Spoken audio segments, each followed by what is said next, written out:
৩১ জানুৱাৰীৰ পৰা অসম সাহিত্য সভাৰ সপ্ততিতম অধিৱেশন পাঠশালাৰ ভদ্ৰদেৱ সমন্বয় ক্ষেত্ৰত সাহিত্য সভাৰ অধিৱেশনৰ বাবে চলিছে ব্যাপক প্ৰস্তুতি প্ৰদৰ্শনী গ্ৰন্থমেলাকে ধৰি অধিৱেশনস্থলীৰ পৰা প্ৰায় ৮০% কাম সম্পূৰ্ণ হৈ উঠিছে নিৰ্মাণ কৰা হৈছে সভাৰ পতাকা উত্তোলনৰ সৌচ্চ বেদী সাহিত্য অনুৰাগীক আকৰ্ষণৰ বাবে আদৰিবৰ বাবে সাজু হৈছে পাঠশালাবাসী অধিৱেশনস্থলীত নিৰ্মাণ কৰা হৈছে অসমৰ ১২ ৰহণীয়া জাতি জনগোষ্ঠীৰ মিলনভূমি প্ৰস্ফুটিত হোৱাকৈ এখন প্ৰতীকী গাঁৱৰ আৰু সেই স্থানৰ পৰা এক প্ৰতিবেদন আগবঢ়াইছো নকুল তালুকদাৰৰ অসম সাহিত্য সভাৰ সপ্ততিতম পাঠশালা অধিৱেশনৰ মাজত মাত্ৰ 2টা দিন বাকী ইতিমধ্যে পাঠশালাৰ এই ভট্টদেৱ সমন্বয় ক্ষেত্ৰত যুদ্ধংদেহীভাৱে চলিছে তীব্ৰ গতিত প্ৰস্তুতি আৰু এই মুহূৰ্তত মই ভট্টদেৱ ক্ষেত্ৰত যি স্থানত বজালী হাট হ'ব সেই স্থানৰ দৃশ্য দেখুৱাব বিচাৰিছোঁ আৰু এই বজালী হাটৰ এখন সুন্দৰকৈ তোৰণ নিৰ্মাণ কৰি থকা হৈছে আৰু এই তোৰণখনত বজালীৰ যিখিনি সংস্কৃতি বা কৃষকৰ যিখিনি সংস্কৃতি আছে সেই থলুৱা সংস্কৃতি এই তোৰণখনত ডিছপ্লে কৰা হ'ব আৰু এই যি স্থান এই বজালী হাট এই বজালী হাটৰ কাষতে থাকিব মূল মণ্ডপ আৰু এই মূল মণ্ডপৰ কাম ইতিমধ্যে প্ৰায় সম্পূৰ্ণ হোৱাৰ পথত আৰু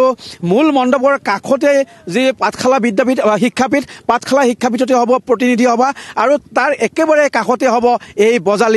বজালী হাটৰ দৃশ্য মই দেখুৱাব বিচাৰিছোঁ যিহেতু পোনপ্ৰথমবাৰৰ বাবে অসম সাহিত্য সভাৰ যি বাণিজ্য মেলা সেই বাণিজ্য মেলা ইয়াত নাকচ কৰা হৈছে বাণিজ্য মেলাৰ স্থানত ইয়াত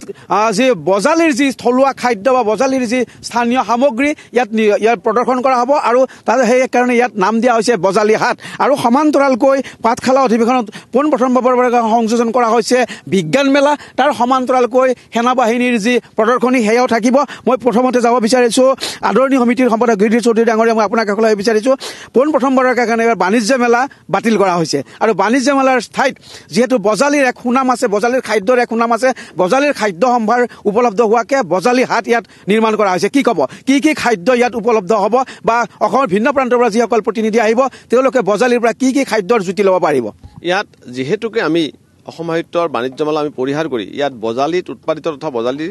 দাঁতিকাষৰীয়া অঞ্চলৰ কিছু বস্তু আমি ইয়াত আনি সংযোগ কৰিছোঁ আৰু ইয়াত মানুহে গোটেইখিনি যিখিনি বিচৰা মতে ৰুচিসন্মত আমাৰ বজালীৰ যি উৎপাদিত খাদ্য এইখিনি পাবই আৰু সেইকাৰণে আমি এইখন বজালীৰ খাদ্য সম্ভাৰ হিচাপে আমি নামাকৰণ কৰিছোঁ আৰু এই খাদ্য সম্ভাৰ ক্ষেত্ৰত আমাৰ যেনেকৈ বজালীৰ গাখীৰ আছে বজালীৰ ৰসগোল্লা বুলি আছে বা বজালীৰ আমাৰ দৈ আছে ঠিক তেনেকৈ বজালীৰ উৎপাদিত বিভিন্ন আমাৰ পাচলিকে ধৰি আটাইখিনি বস্তু ইয়াত পাব আৰু ইয়াত খাদ্যৰ লগতে ইয়াত যাতে অতি প্ৰয়োজনীয় যিখিনি আমাৰ বজালীত আমাৰ যিখিনি আমাৰ ক্ৰয় বিক্ৰয় আছে সেইখিনি বস্তু ইয়াত পাব কাৰণ ইয়াত যিখিনি আমাৰ প্ৰতিনিধি আহিব বা যিখিনি দৰ্শক আহিব তেওঁলোকে যাতে নিজৰ ৰুচিসন্মতভাৱে যাতে খোৱা বোৱা কৰিব পাৰে সেই দিশটো কিন্তু আমি লক্ষ্য ৰাখিছোঁ আৰু লক্ষ্য ৰাখি ইয়াত আটাইখিনি বস্তু আমি ইয়াতে সুন্দৰভাৱে ইয়াতে সাজি ওলোৱা হৈছে মই আন এগৰাকী ব্যক্তিৰ কাষলৈ আহিছোঁ আপোনাৰ কাষলৈ আহিব বিচাৰিছোঁ বজালী হাটক কি ধৰণে সজাই তোলা হৈছে বা যিহেতু গাখীৰ উৎপাদনত যথেষ্ট আগবঢ়া বজালী অঞ্চল বা বজালীৰ দৈৰ নাম আছে বুলি ইতিমধ্যে কৈছে গতিকে কি ধৰণে ইয়াত উপলব্ধ হ'ব খাদ্য উপলব্ধ বা কি সামগ্ৰী ইয়াত প্ৰতিনিধিসকল বা যিসকল ৰাইজ আহিব তেওঁলোকে পাব মানে বজালী হাটৰ কনচেপ্টটো এইবাৰ একদম নতুন আৰু ইয়াতে তাৰমানে আমাৰ দুটা মানে এই আছে যে এটা হ'ল খাদ্য সম্ভাৰ ক্ষেত্ৰ আৰু বজালী হাট হিচাপে আছে বজালী হাটত আপোনাৰ খাদ্য সম্ভাৰ ক্ষেত্ৰতো সকলো ধৰণৰ খাদ্যৰ মানে ৰুচি তেওঁলোকে ল'ব পাৰিব যিমানবিলাক ইয়াত মানুহ আহিব আৰু যিটো বজালী হাট আছে তাতে আমাৰ বিশেষভাৱে অসমৰ থলুৱা কাপোৰবিলাক আমাৰ মেখেলা চাদৰ বিশেষভাৱে মেখেলা চাদৰটো সকলো জনগোষ্ঠীৰে কাপোৰখিনি ইয়াতে পাব বজালীৰটো পাবই বজালীৰ কাৰণে বজালীৰ সকলো ধৰণৰ কাপোৰৰ লগতে বিভিন্ন উৎপাদিত সামগ্ৰী সকলো জাতি জনগোষ্ঠীয় সাজ পোছাক ইয়াত উপলব্ধ হ'ব তালুকদাৰ সাহিত্য অনুৰাগীক আদৰিবলৈ পাঠশালাবাসী কেনেধৰণে সাজু হৈছে সেয়া আপুনি আমাক জনালে পুনৰবাৰ ধন্যবাদ